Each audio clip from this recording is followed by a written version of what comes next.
Hello dear friend, आप सभी का इजी लर्न में स्वागत है। आई होप आप सभी अच्छे होंगे और अपनी स्टडी प्रॉपर तरीके से कर रहे होंगे। तो इससे आज हम लोग डीएलएड थर्ड सेमेस्टर का 4th क्लास करेंगे। इससे पहले मैंने आपको 3 क्लासेस करा दिया था, जिसमें कि पहले चैप्टर में सिलेबस के बारे में डिस्कस किया था और उसके बाद जो सेकेंड और थर्ड चैप्टर था उसमें कुछ कवि और लेखक के जीवन परिचय के बारे में देखा गया था। ठीक, इससे पहले हम लोगों ने कई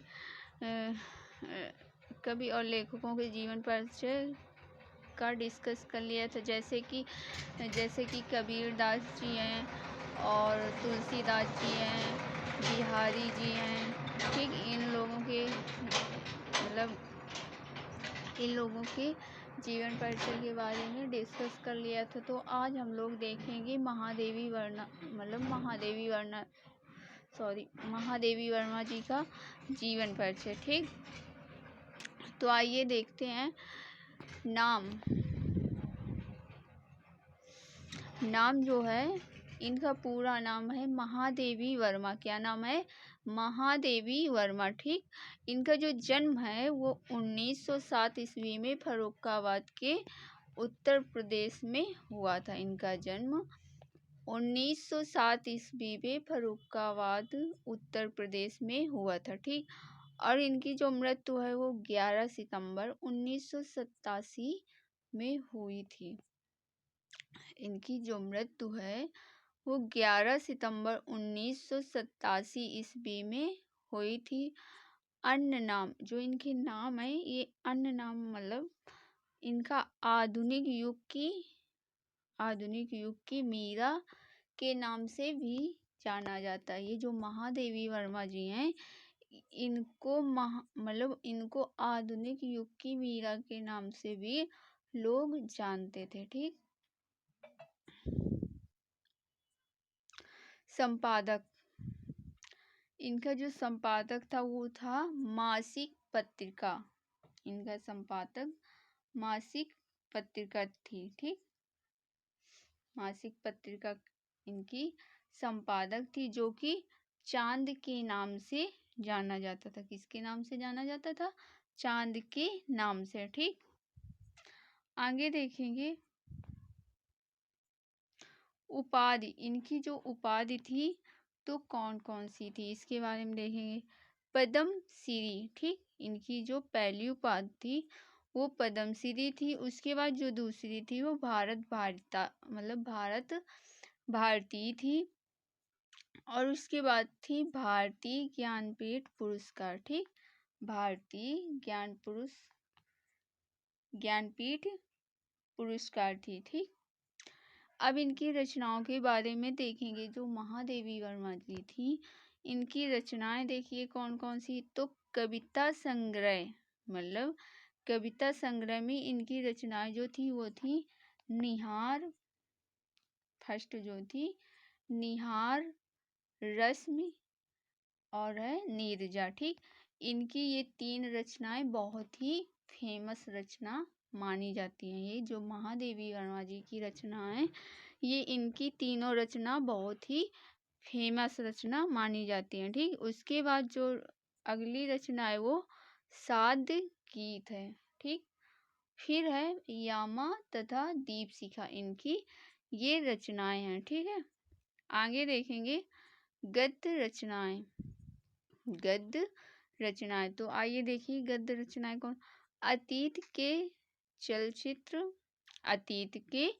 चलचित्र, स्मृति की रेखाएं, कामा, श्रृंखला की कड़ियां और हिंदी विवेचनात्मक गद्य। ये इनकी जो महादेवी वर्मा जी की जो हैं ये गद्य रचनाएं हैं। ठीक, ये गद्य रचनाएं हैं। ठीक, आगे देखेंगे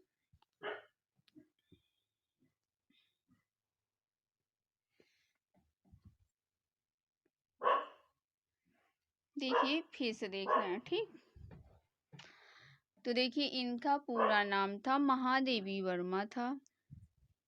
इनका जन्म 1907 ईस्वी के फर्रुखाबाद उत्तर प्रदेश में हुआ था। इनकी मृत्यु जो है वो 11 सितंबर 1987 में हुई थी। इनका उपनाम जो था,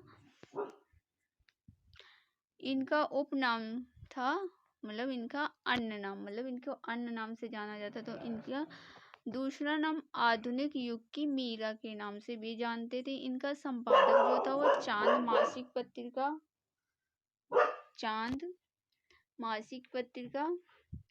उपाधि जो थी वो पद्मश्री, भारत भारती, ज्ञानपीठ की पुरस्कार, ये इनकी उपाधि थी। ठीक,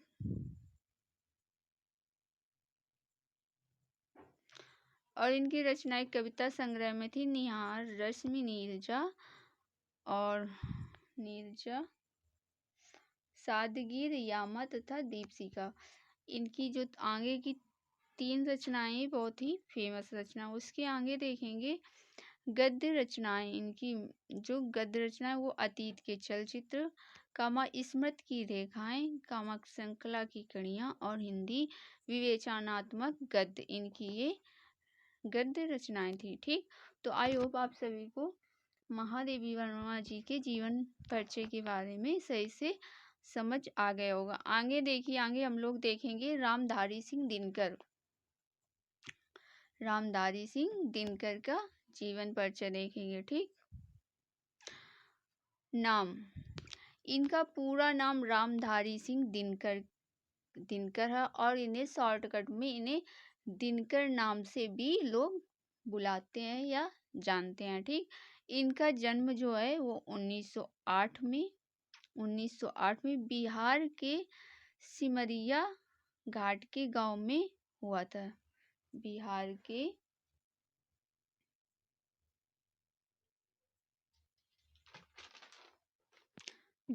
के सिमरिया घाट गांव में हुआ था। ठीक, इनकी जो मृत्यु है वो अप्रैल 1974 में हुई थी। रामधारी सिंह दिनकर की मृत्यु अप्रैल 1974 में हुई थी। उपाधि, इनकी जो उपाधि है वो पद्म भूषण है। क्या है? पद्म भूषण। ठीक, उसके बाद इनकी रचना देखेंगे। उसके बाद रचना देखेंगे। देखिए कौन कौन सी रचनाएं। काव्य में इनकी रचना है रेणुका, हुकार, रसवंती, द्वंद्व, नीम के पत्ते, कामा, कुरुक्षेत्र, कामा, रश्मरथी, कामा उर्वशी, कामा कलिंग, कामा विजय, कामा परशुराम की परीक्षा। ठीक, ये इनकी जो है रचनाएं हैं। ठीक, आगे इनकी गद्य के बारे में देखेंगे तो मिट्टी की ओर, अर्थ नारीश्वर, संस्कृत के 4 उपाध्याय, ये इनकी गद्य हैं। ठीक, दोबारा देखिए। रामधारी सिंह दिनकर,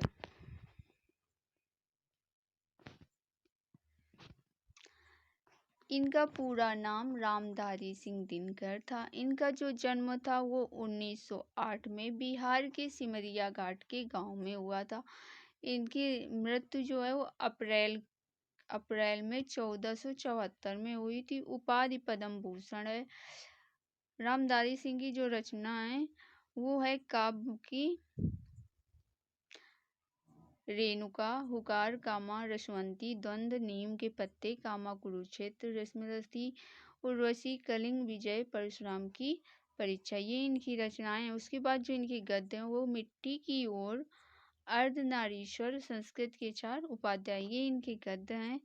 आगे अब देखेंगे सूर्यकांत त्रिपाठी निराला जी के बारे में। सूर्यकांत त्रिपाठी निराला जी के बारे में पढ़ेंगे।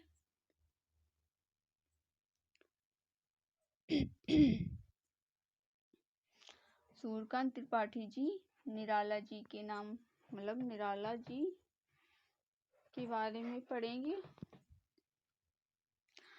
इनका जो उपनाम है सूर्यकांत त्रिपाठी निराला जी का जो उपनाम है, इनका उपनाम निराला के नाम से जाना जाता है। इनका उपनाम निराला के नाम से जाना जाता है। ठीक, तो देखिए इनका पूरा नाम था पंडित सूर्यकांत त्रिपाठी निराला। इनका जो पूरा नाम था वो था पंडित सूर्यकांत त्रिपाठी निराला था। इनकी जो जन्म है वो 21 फरवरी 1899 में उन्नाव जिला के गड़गोल गांव में हुआ था। इनकी जो मृत्यु है वो 15 अक्टूबर 1961 में हुई थी। उपनाम, इनका जो उपनाम था वो निराला था। व्यवसाय, जो इनका व्यवसाय मतलब इनका जो कार्य था वो कवि लेखक, ये कवि और लेखक दोनों ही थे। ठीक, उसके बाद इनकी रचना के बारे में देखेंगे।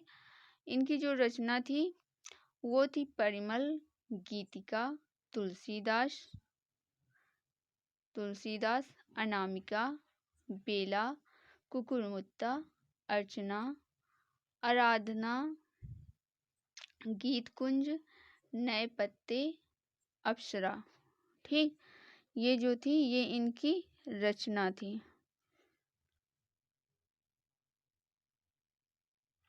इनकी जो परिमल गीत का ये मतलब इनकी बहुत ही इम्पोर्टेंट रचना, और साथ ही अप्सरा, इनकी जो अप्सरा है ये बहुत ही फेमस रचना है। ठीक, आइए दोबारा एक बार देख लेते हैं।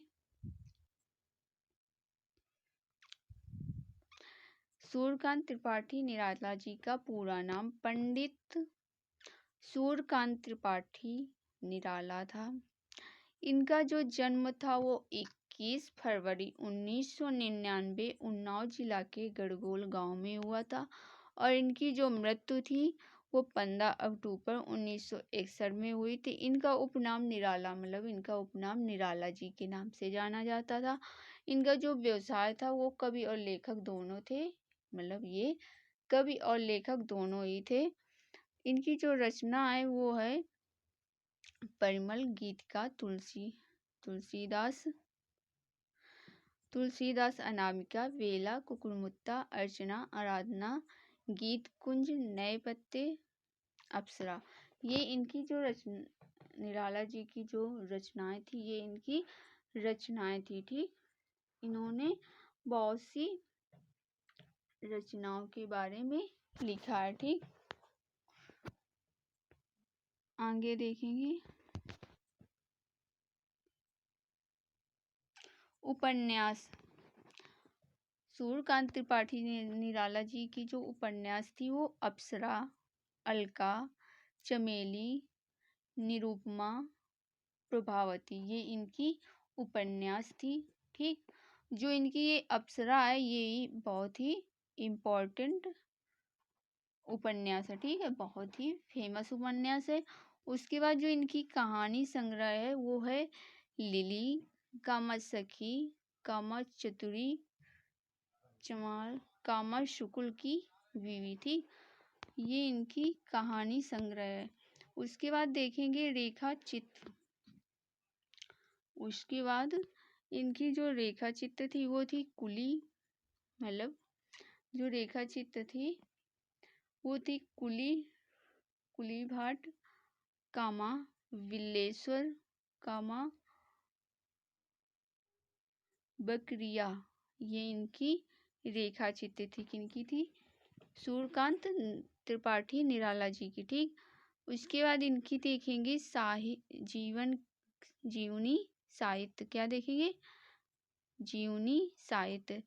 तो इनकी जीवनी साहित्य थी राणा प्रताप, कामा ध्रुव, कामा भीष्म, कामा शकुंतला, कामा प्रहलाद, ये इनकी जीवनी साहित्य थी। ठीक है, ये इनकी जीवनी साहित्य थी। उसके बाद देखेंगे आलोचना और निबंध। आलोचना और निबंध।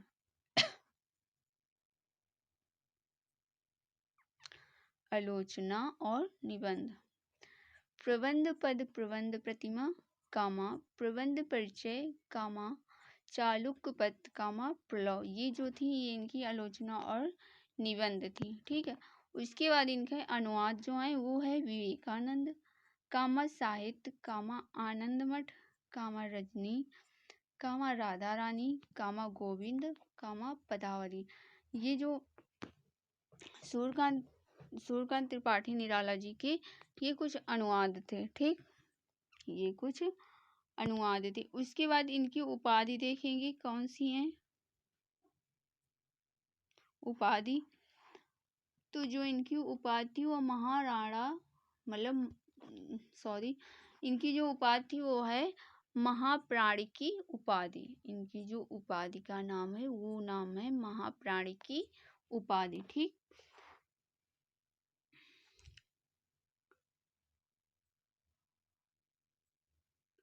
इन्हें महाप्राणी की उपाधि से इनको नवाजा गया था। ठीक, इनका मतलब जो इनकी बहुत सारी इनके माध्यम द्वारा बहुत सारी रचनाएं लिखी गई थी, इसलिए इन्हें महाप्राणी की उपाधि मिली थी। ठीक, उपाधि मिली थी। ठीक, आई होप आप सभी को यहाँ तक सारा कुछ क्लियर हो गया होगा। ठीक, इससे पहले मैंने आपको बिहारी जी के बारे में बताया था। तो उनके गुरु मतलब जो बिहारी दास जी के गुरु थे उनके जो गुरु का नाम था वो लाला नरहरि दास जी बताया था। तो इनके गुरु का नाम लाला नरहरि दास जी नहीं है। ठीक, तो आप लोग वहाँ पे सही कर लेना जाके। बिहारी दास जी के गुरु का नाम था स्वामी बल्लभाचार्य। स्वामी बल्लभाचार्य जी था। ठीक, तो आप लोग वहाँ पे जाके क्लियर कर लेना मतलब सही कर लेना। ठीक है, तो आई होप आप सभी को यहाँ तक सारा कुछ क्लियर हो गया होगा, बहुत ही अच्छे से समझ में आया होगा।